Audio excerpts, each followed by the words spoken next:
ಸರಗೂರು ತಾಲೂಕು ದಡದಹಳ್ಳಿ ಗ್ರಾಮದ ಒಬ್ಬಂಟಿ ವಿಧವಾ ಮಹಿಳೆ ಸಣ್ಣಮ್ಮ ಎಂಬುವರು ತಮ್ಮ ಬೆದ್ದಲಾಪುರ ಸರ್ವೆ ನಂಬರ್ 11/27A ರಲ್ಲಿ 3 ಎಕರೆ ಜಮೀನಿನಲ್ಲಿ ಮುಸುಕಿನ ಜೋಳ ಬೆಳೆ ಬೆಳೆದಿದ್ದು ಕಟಾವು ಮಾಡಬೇಕಿದ್ದ ಮುಸುಕಿನ ಜೋಳ ಬೆಳೆಯು ಒಳಗೆ ಕಳೆದ 4 ದಿನಗಳಿಂದ ತಂಗಿದ್ದ ಆನೆ ಮರಿಯೊಂದು ಮುಸುಕಿನ ಜೋಳದ ಬೆಳೆಯನ್ನು ತಿಂದು ನಾಶಗೊಳಿಸಿ ರೈತ ಮಹಿಳೆಗೆ ಅಪಾರ ನಷ್ಟವನ್ನು ಉಂಟು ಮಾಡಿದೆ.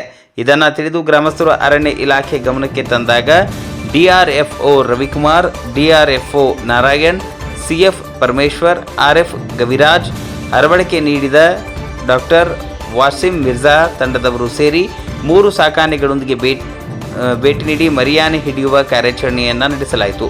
ಬೆಳಗಿಂದ ಸಂಜೆ ತನಕ ಕಾರ್ಯಾಚರಣೆ ನಡೆಯಿತು. ಈ ಸಂದರ್ಭದಲ್ಲಿ ರೈತ ಮಹಿಳೆ ತಮ್ಮ ಜಮೀನಿನಲ್ಲಿ ಬೆಳೆದಿದ್ದ ಸುಮಾರು 3 ಲಕ್ಷ ಬೆಲೆ ಬಾಳುವ ಮುಸುಕಿನ ಜೋಳದ ಫಸಲನ್ನು ಕಾರ್ಯಾಚರಣೆ ವೇಳೆ ತುಳಿದು ತಿಂದು ನಾಶಗೊಳಿಸಿದೆ. ಇದರಿಂದ ಅಪಾರ ನಷ್ಟ ಉಂಟಾಗಿರುತ್ತದೆ. ಆದ್ದರಿಂದ ಸ್ಥಳದಲ್ಲೇ ಪರಿಹಾರ ನೀಡುವಂತೆ ಸಾರ್ವಜನಿಕರು ಒತ್ತಾಯಿಸಿದರು. ನಂತರ ಸಾರ್ವಜನಿಕರೊಂದಿಗೆ ಮಾತನಾಡಿದ ಅರಣ್ಯ ಇಲಾಖೆ ಅಧಿಕಾರಿಗಳು ಬೆಳೆ ನಷ್ಟ ಪರಿಹಾರ ಕೊಡಿಸುವುದಾಗಿ ತಿಳಿಸಿದರು. ಸ್ಥಳೀಕರಾದ ಶಿವಲಿಂಗಯ್ಯ, ಯಶವಂತಪುರ, ಮರಿಸ್ವಾಮಿ, ಗಣೇಶ್, ಹರೀಶ್ ಹಾಗೂ ಮುಂತಾದವರು ಹಾಜರಿದ್ದರು. ಬ್ಯೂರೋ ರಿಪೋರ್ಟ್, ಹರೀಶ್ ಕೋಟೆ.